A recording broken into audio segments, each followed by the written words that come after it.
I'm Marshall Kosloff, and this is Arsenal of Democracy. Never before has our American civilization been in such danger as now. Danger against which we must prepare. But we well know that we cannot escape danger by crawling into bed and pulling the covers over our heads. We must be the great arsenal of democracy. Today's guest on the show is making a return appearance on Arsenal of Democracy. He is Dr. Johnathan Ward, a Hudson colleague and the author of multiple books on U.S.-China competition, including The Decisive Decade and China's Vision of Victory. In this conversation, we consider the fact that we seem to have a coin flip election and therefore want to discuss the overall stakes of the U.S.-China competition issue within that context and different paths that any administration, whether Democratic or Republican, will take moving into the year 2025. Of course, within the framework of Johnathan's, that the 2020s are a decisive decade where our choices in the present will be deeply determinative of America's fate when it comes to China for the rest of the century. What I'm more concerned about is the old, to use a Teddy Roosevelt analogy, when he was building the Panama Canal, and he says, Congress debates this canal while Congress debates, I build the canal. That's my concern, is that if we wind up running out another 2, 3, 4, 5 years debating the nature of the China challenge, debating the nature of what to do about it while they execute on grand strategy worldwide, then I think we do wind up in a position where the 2030s go out the window. So we still have to use this time. We have got to make up our minds. We have to exit the discussion phase. We have to exit the sort of admiring the problem phase and get deeply into the execute phase. I mean, just start doing the job. And we should be having that debate. I mean, that's normal, but we should be we should be the ones building the canal, so to speak, not simply admiring the problem. Hope you all enjoyed the conversation, and a huge thank you to the Hudson Institute for supporting the work of this podcast. Dr. Johnathan Ward, welcome back to Arsenal of Democracy. Thank you, Marshall. Great to be back with you. I'm really excited to chat with you. Obviously, we're recording this conversation about a week out from the election, but for a variety of reasons that extend beyond just the 501c3 status of the Hudson Institute, I'd love to not talk about the candidates per se or who we think is going to win the election.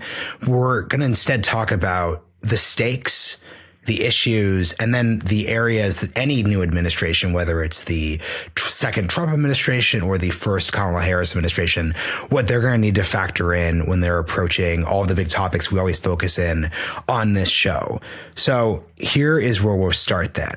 I would love for you to sum up how you believe the past 4 years have gone from the perspective of U.S.-China competition, other big issues, et cetera, that any new incoming administration has got to take into consideration moving forward.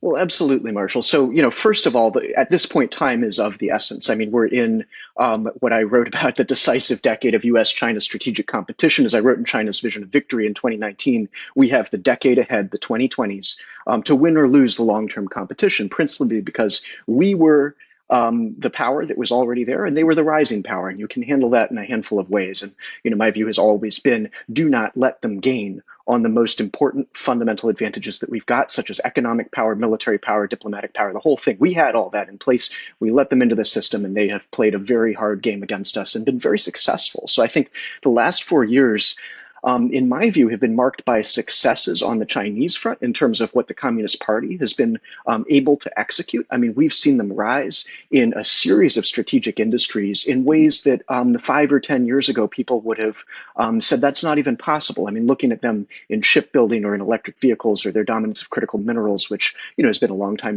in existence and people are waking up to it now. But their position in the world economy at this point is very significant. They have doubled the U.S. manufacturing power. Their companies are competing worldwide. They've taken up an enormous share of the Fortune Global 500. And I think we still haven't fully articulated that that's where this game gets won or lost. And for the U.S., I think the most important thing is going to be to have a full spectrum economic strategy that not only it secures our position as the bedrock of the global economy and that of our allies. I mean, that's still the preponderance of economic power, American the American economy and our allies worldwide, but also starts to go after the primary Communist Party strategies. And that's actually something I'm working on at Hudson, which, in addition to China's vision of victory and decisive decade, I mean, how do we fundamentally take apart the strategies that they have proposed, that they have utilized, that they're executing on, and largely succeeding on? So, I mean, you can go after the strategic industries, I think, with what we've already got. I think it doesn't even require a whole lot more creativity in the U.S. toolkit. It just requires focus on the right targets. So, in my view, that is the battle that we really need to win in the very near term, is to form that strategy, to articulate it, to communicate with the American people, and to ensure that we don't lose the economic game in the 2020s. You have to back that up also with military superiority. We have to regain that. And in many ways, this goes back to some of the hallmarks of American grand strategy. We've always been able to function, I think, in times where we really understood what the threat was. We've been able to function across all of those elements of strategy and to succeed. So I'd like to see that now. I think the last 4 years, the successes on the U.S. side has been, an articulation across the alliance system of the China threat. I think there's much more collaboration and sort of goodwill across the alliance system to start working together. I don't think that was always there, and that's now there. But what we aren't doing, I think, is taking on the threat, articulating it, saying, here are the stakes, here's what we're going to do. And something else that I think really matters that I wanted to bring up here, there's a poll that was released just this month by the Chicago Council on Global Affairs that shows that a majority of America see China as a threat. Also, that a majority of Americans think that the U.S. should work to constrain China's rise as a global power, and also that a majority of Americans believe that trade with China weakens American national security. So I think at this point, we have the American people do understand that there's an issue, and they actually understand what to do about it. We just need to have clear, I think, leadership in Washington and also in our businesses, because that's going to be a huge part of how this works out. I'd love to talk about the articulation of strategy and then obviously stakes aspect of your opening there, because something I'm really proud of the Hudson Institute for is our continued emphasis on leadership and statesmanship when it comes to approaching these challenges. What does it look like to convey the message you're seeking to convey from your perspective? It's got to be more than just an Oval Office address. It's got to be more than a couple op-eds. Right. How should leaders conceive of articulation? Well, look, I think a leader has to be single-minded about these issues. And that's something I learned recently from a mentor of mine at National Defense University. He put out a great book on U.S. grand strategy from the Revolution era to the present. And something that really came through, in addition to the nuts and bolts of American strategy, was the importance of single-minded leadership. And we had that when we won major existential issues with Lincoln, with FDR, with Reagan. I mean, there was a clear focus that was coming, I think, in a very personal way from the top of the system. And then people were empowered to focus on this and to prioritize it, to execute it. So I think that kind of regular communication with the American people to get people to understand this. I mean, FDR's fireside chats, I think, were instrumental to American willpower in the Second World War, for example. Reagan being unafraid of the moral stakes and the fact that we could fundamentally win the contest with the Soviet Union, and to say that in eloquently, to do this all in a way that I think all kinds of people could understand and relate to, and yet that I think amplifies the stakes. The more people that can see this, the clearer that it can be expressed. That's how you build consensus and will. And then I think the ability to do it across party lines. And this is something that I found very fundamental in the early Cold War, was we were able to go really from the Truman years to the Eisenhower years to the Kennedy years and find that consensus on what the strategic stakes are, what the fundamental strategies are, what the real priorities are. So America's been very successful on grand strategy, both I think when there's leadership and when there's, when people are able to work together in practical ways and put aside differences and say, look, we have to solve this. It's big. It involves us all. It's worldwide. And I think that the existential stakes of this contest must be understood. I think it's not an overstatement. I mean, we really have at this point not only the China side, but the fact that they've brought in some of the most horrible regimes in the world on their side. They're all getting together. I mean, this is exactly how it was going to go. They're not going to do this alone.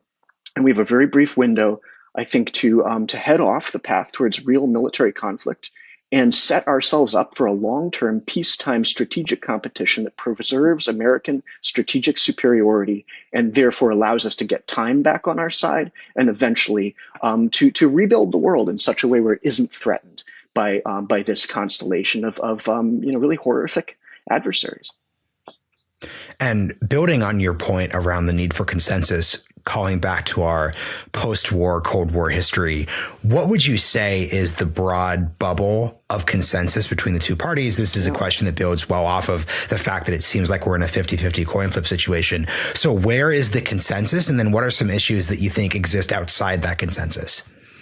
Well, look, I think there is a consensus that we have a China problem. I think there's a consensus that it was essentially a failure to hope for them to liberalize. And I mean, that was something that was still going on when I was writing China's Vision of Victory. Was the conversation had to do with things like Graham Allison that said, hey, look, these guys are rising and we'll have to accommodate them. I don't think people want to accommodate them in the ways that people used to propose. And at the same time, I think there is an appetite for competition.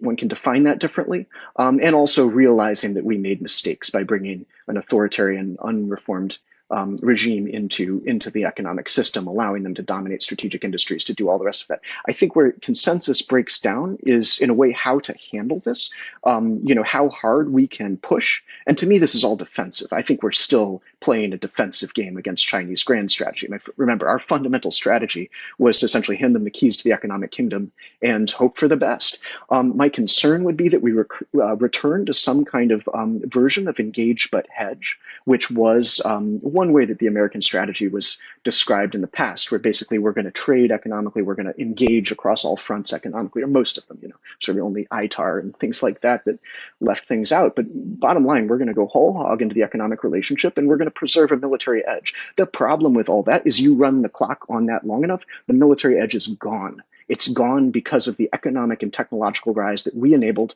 They were an agrarian economy at the end of the century, and now they're a techno-industrial superstate. So that is, to me, a very very problematic strategy. It ends in total failure.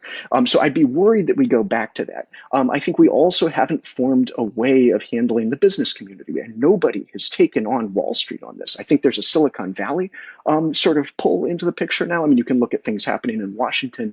There was an AI expo, I believe, earlier this year that had many American companies in there sort of demonstrating their value to U.S. national security and general strategic enterprise. You don't have the same thing from Wall Street. I think that's how we win. I think the advantage we have in this contest is capital superiority. And we've really got a major advantage there, but we're also going to have to play hardball against the adversary. And we need, I think, Wall Street essentially to give companies the room to change strategy, because companies will not change strategy on China if they believe it's going to damage their sort of viability with shareholders. We need to get to that sort of cross-silo business consensus where C-suites, boards, executive officers across the board, shareholders, general Wall Street analysts, et cetera, everybody can see, look, there's a huge amount of risk here, and we want the American business community and the multinational enterprises to move in the right way, not only to de-risk, but to compete head-to-head and to win against China's state-owned and state-backed strategic corporations that operate worldwide with the total backing of state capital. So that's a fight that I don't think anyone at a high official level has been making that case with clarity, either in sort of finance circles or to the American people. And I think it's not hard to understand. I think there is a lot of understanding of that. We have a very robust China discourse now, and we need policy to fall in. So to me, it's still the elements of strategy that have not been defined, to say nothing of are not yet being executed upon. That's where we have to make up for time. Something I really appreciate about your work as a Hudson Fellow, but also just your two books, is that you are very deeply integrated into these Wall Street and business communities that you're referencing here. So I'm really interested by the way you juxtaposed the Wall Street business response to China competition with that of Silicon Valley. Like, obviously, it wouldn't be shocking to hear that the median employee at a big tech company is uncomfortable with competition, and in many ways would probably sympathize with the anti-Pentagon protests of the 2010s. But what's happened over the past 5 or 6 years is at a broader company level, Microsoft, Google, et cetera, are no longer kowtowing to those protests in the same manner. And it wasn't as if the government just passed a law to make that not happen. So what can we learn from the transition of Silicon Valley's approach to things like the DoD and China competition and the SCMP thing you referenced earlier this year, the AI Expo? What can we learn from that experience? And then how can we apply that to business in Wall Street? Great question, Marshall. And I think the issue there is, one, the DoD has had a sustained presence in Silicon Valley. I mean, it's essentially instrumental in the existence and creation and formation of Silicon Valley to begin with. But it also, things like Defense Innovation Unit, I think have brought great gains over time, despite being small. There's always been that point of engagement. I do think, and this occurs to me off the top of my head, and we're going to need something like the Defense Innovation Unit for New York City for the financial center. And we're going to need something like that. How do we get banking executives to interface with national security priorities in a way that is sustained, strategic, that is institutional, and that sort of brings people into the picture. And so they're no longer getting, there's a lot of nonsense in the sort of geopolitical consulting world. I mean, you can see people saying totally the opposite. China's not a threat, this and that. So I think companies need to have a clearer view of how this works. They should be getting the kind of briefings that people working on the real picture get. And I think we should start looking at capital risk in that regard. And as you pointed out, the interface between not only government involvement, but companies doing it on their own. My view, and I think this is a little bit misunderstood in some of my work, it's not that government does this. I want the private sector to win this game against China. I would love to see American multinationals and American free markets beating the Chinese sort of state-owned, it's party economic fusion. I mean, there's civil military fusion, but then you go through a 5-year plan. The party is in every single tendril, every aspect of the national economy, and they're playing a game of global economic empire with those instruments. That is what companies are up against, and it's going to be a losing game in the long run. It has been for many already. I think we're going to see more and more of that over time. That's going to require the federal government and national security community to advise, to set guardrails, to do those sorts of things. It will require major league government initiatives, but I'd like to see corporate executives making decisions that are much more attuned to the long-term U.S. national interest. I think that's important to their survival, and it's important to the country. I mean, that's always been true. We won the Second World War, among many reasons. One incredibly powerful one was the power of our companies and our ability to mobilize rapidly the national economy towards that grand strategic existential situation. We need that again, but it's going to be different now. And it's going to require communication and initiative and leadership from corporate leaders. And I think that's something where you have seen that in Silicon Valley. I mean, I would say when I started doing all of this after my PhD 7 or 8 years ago, you couldn't count on one hand how many business leaders would come out and say, we have a problem with China. That was sort of one of the interesting parts of my early work in consulting, was who really is taking an interest in this. Now you're seeing more and more. And I think you've actually seen some real leadership in the Silicon Valley side. I mean, people like Eric Schmidt have come out and just gone all the way to the right side of this. But in Wall Street, I don't think we've seen that yet. A handful of voices speaking independently, but I'd love to see it not only from those kinds of leaders, but from institutions. I mean, who's going to take the right side of this? Who's going to rebuild the arsenal of democracy? Who's going to capitalize American victory? That's what I want to see. I'd be really curious just to zoom in on this a little deeper, and hopefully there's some people who are in the Wall Street and business community who are listening to this. When I speak to tech executives or investors who are now engaging in the deep tech and national security focused technology investing sectors, they are really focused on what changed over this 5 or 6 year period as the stakes were revealed to be real. After COVID and the supply chain risks that were exposed there after Russia's invasion of Ukraine, aka we have this very clear example of how, wow, like the United States is not the sort of root of all evil. Actually, it's a dangerous world out there. The jungle is indeed coming back. Therefore, we as a tech industry can't put our head in the sands and not respond to these dynamics. And then obviously, finally, you have the example of Israel. Well, Israel too, last year after 10/7, a lot of investors and tech executives would talk about that. When you talk to people in Wall Street and the broader business community, what is their mood? Like, what has been their response, like off the record, of course, to these dynamics that I just described affecting the tech industry? Sure. And insofar as it's off the record, I suppose I should leave it there. But bottom line, I think people are attempting to de-risk. I think there's a little bit of a feeling of nobody can act first on a major China disengagement strategy because they would probably be punished in the public markets. So there's that. But I think people have grasped the supply chain issue, but it's difficult to execute. That's one where I think there will need to be more government support. But we just saw a China market rally. I mean, I think a lot of people are still looking at this as just purely how do we play in global markets. You see that from plenty of banks basically looking at China as a factor in global growth, which is still a priority for many people, and I think not yet grasping the fundamentals of where we're going here, insofar as it requires doing hard things. So I think that's where we need to get is where people can, I think people have formed an opinion of geopolitics. They've formed a sense, as you said, the stakes are real, but how to act, when to act, that's an entirely different thing that I think does require very significant leadership at a political level and at a national institutional level. I mean, you have to be able to tell the business community, look, we're in this. We need you. This is what you can do. This is what we can't do. I mean, Jamie Dimon says this. I mean, I think he's been the most interesting voice on this in the last few years. He had a line that he always used, and I actually heard it from a lot of senior executives prior, but bottom line, he would say, look, we're going to be in a country until the government tells us not to be. All right, so someone is going to have to make that move and say, look, China's building up for war with the United States. Here's what you need to know about that. We don't want you financing that. I mean, as of last time I checked, I mean, you can still find China's military corporations and human rights abusers on BlackRock indexes. You've got, Dahua Technology in there. You've got Costco Shipping. You've got plenty of SOEs. I mean, we haven't done this yet. We just haven't done this work. And I think you need to get industry heads together with national security thinkers to essentially form a course of action. And you need a national conversation that goes around that as one of the real pillars of victory. I mean, it's technology, it's capital, and it's global markets. That's how you win the economic side.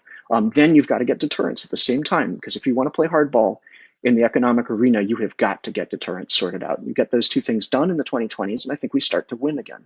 But another aspect of that with regard to Wall Street, I mean, I think we are going to need to see that kind of leadership. We are going to need to see some people that are willing to use their public voices to say that they stand with the U.S. on strategic competition. And Ukraine was a big moment there. I mean, COVID, I think that's when you start to see general American public opinion changing, going from 40% looks at China favorably to 20% in that sort of zone. But I remember Larry Fink, CEO of BlackRock, had an annual shareholder letter where in the first paragraph or two, he said, I never thought we'd see war in Europe in my lifetime.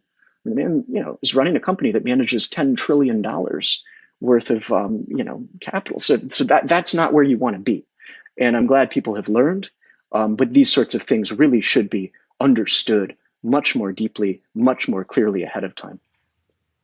And something I'm really fascinated by is you're distinguishing between defensive actions and offensive actions within a high stakes perspective. And it seems to me that shoring up supply chains, being aware of risk, those would categorize in the defensive set. What does offense look like in the context of this conversation? Yes, so absolutely. I mean, I think, you take care of the supply chains, you do things like that. Even the trade war, I personally believe that was defensive. I mean, you read the Section 301 case, it's one of the best descriptions of how CCP economic activity really works. I mean, you have to defend against that. But the offensive side is when you start to get into the serious strategies, into the 5-year plans, into dual circulation, into civil military fusion, and you start to figure out the corporate targeting list that I think could be incredibly useful, because at the end of the day, as I pointed out, a long time ago in China's vision of victory, China uses its state-owned and state-backed corporations as the fundamental instruments of its grand strategy. I learned that on one hand while at Oxford Business School when I was doing leveraged buyout models on, aerospace companies that had been purchased by AVIC and were deploying, fighter jets in the South China Sea. Nobody was interested in that. They were just looking at the numbers. And then during a lot of travels where you'd see the big Chinese companies building bridges and roads and friendship bridges, all that kind of thing. And you'd realize that what they're deploying on the ground is corporate rather than military, but it's also completely tied to the state. So you can see that firsthand worldwide in any given travel situation. But bottom line, that's the targeting list. We have to get good at targeting Chinese companies. And we had a playbook with Huawei that I think was at the time very successful but then we let it come back.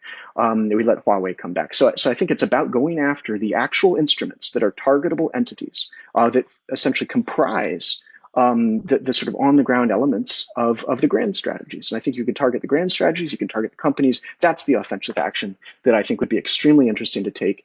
And the other thing is we talk about general consensus. Right now there's sort of the small garden, high fence approach, which I think leaves 90% of Chinese strategy untouched. And it's within that 90%, we may want to derive a technological edge from small garden, high fence, but it's within the rest of the strategy that you find victory. So that's where I'd want to look. Also, many of China's companies are not profitable. It's extremely interesting. I mean, there's a lot you could do to make them less profitable.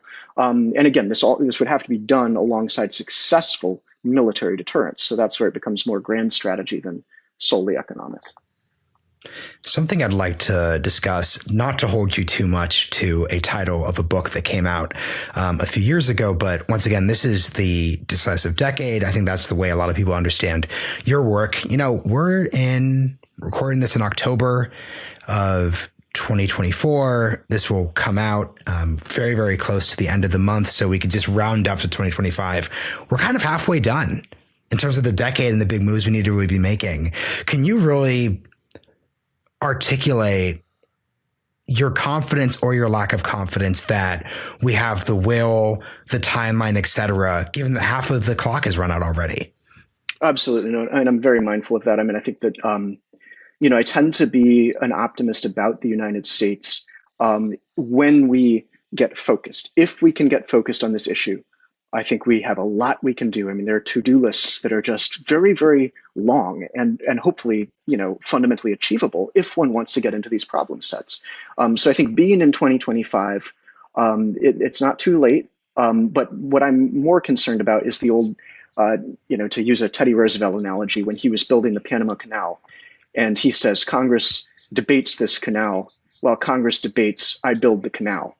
That's my concern, is that if we wind up running out another 2, 3, 4, 5 years, debating the nature of the China challenge, debating the nature of what to do about it while they execute on grand strategy worldwide, then I think we do wind up in a position where the 2030s go out the window.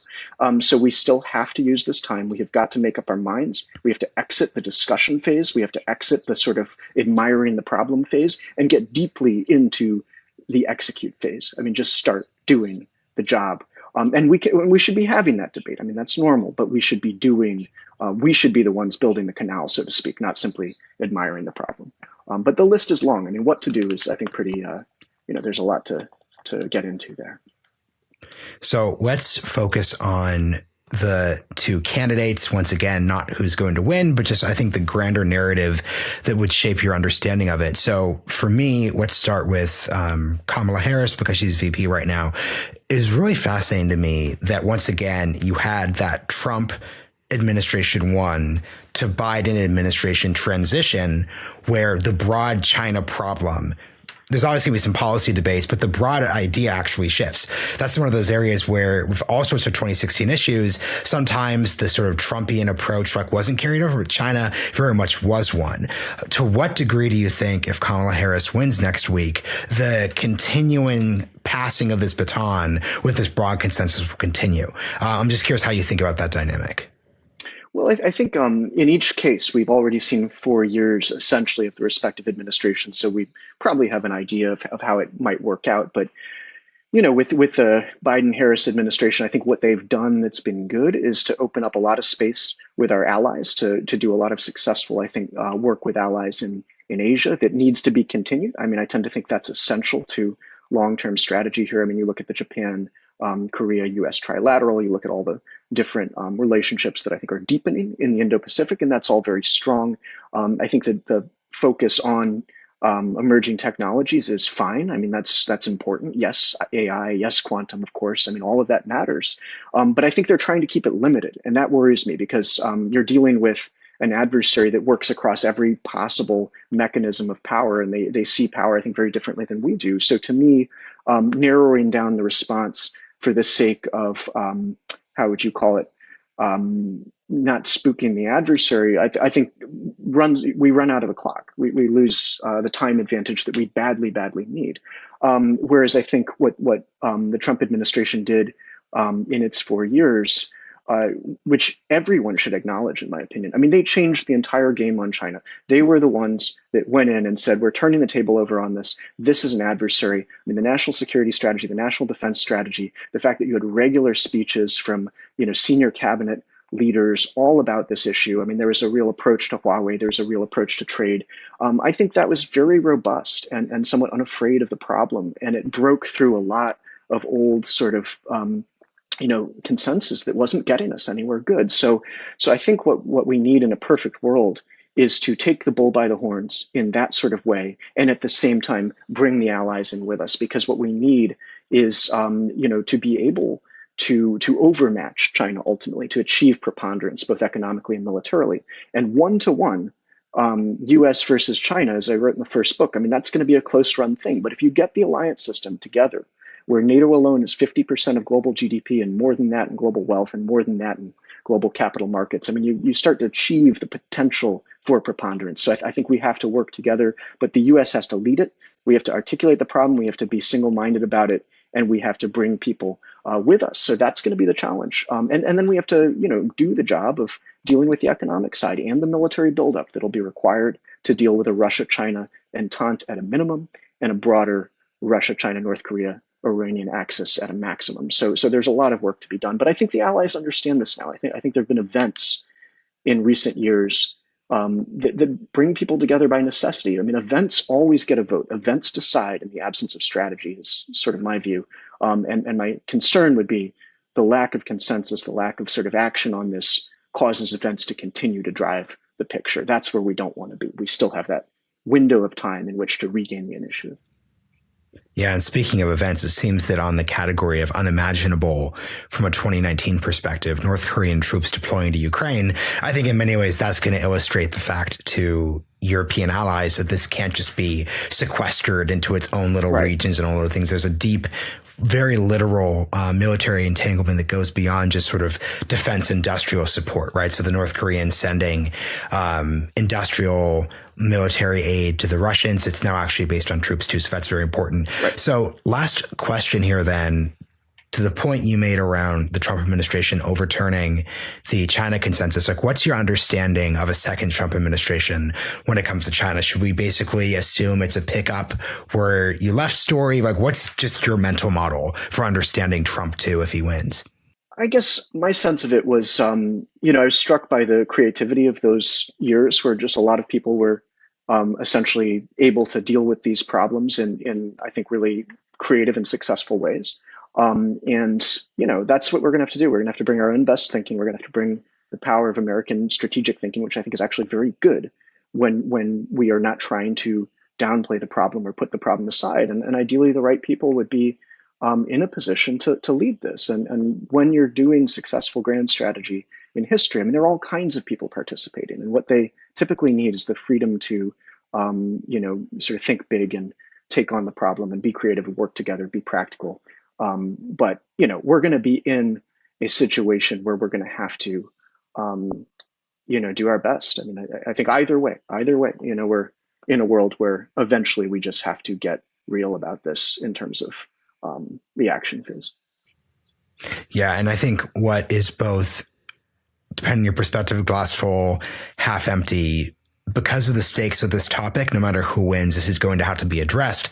So it actually gives like a wide field of play for folks like you who are trying to articulate, here's the actual strategy. And once again, you're able to articulate these ideas in a way that doesn't feel hyper partisan or hyper value based. It's very, dollars and cents. And I think especially when you're talking to the Wall Street and business community, like that has to be where you're really rooted in. So Dr. Johnathan Ward, thank you again for joining me on Arsenal of Democracy. Well, thank you, Marshall. Always good to be with you. Thanks for watching. Don't forget to hit subscribe below so you don't miss any episodes of Arsenal of Democracy. If you'd like to learn more about the topics covered on this episode or just are interested in broader content on U.S. foreign and domestic policy, be sure to go to hudson.org. See you soon.